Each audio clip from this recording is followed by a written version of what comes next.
Never buy tortillas again. You will need 4 cups of unbleached flour, 1 teaspoon of your favorite salt, 1.5 cups of water, and approximately 3 tablespoons of extra virgin olive oil.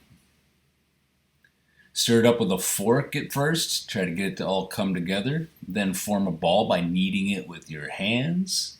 Add a little bit of water here and there if needed to get it all together. Once you do that, cover it and let it rest for approximately 30 minutes. When it's time to make a tortilla, tear a piece off and roll it to about this size for an approximately 10-inch tortilla. Dust it and use a rolling pin.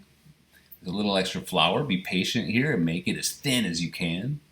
Throw it on a pan.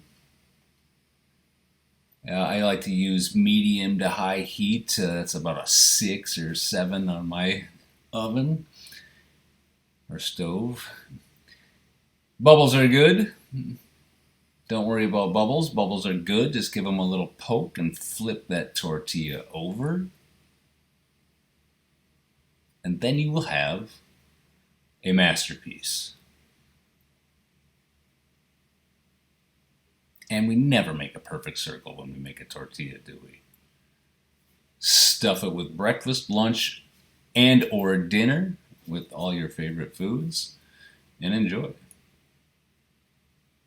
I'll never buy bread again.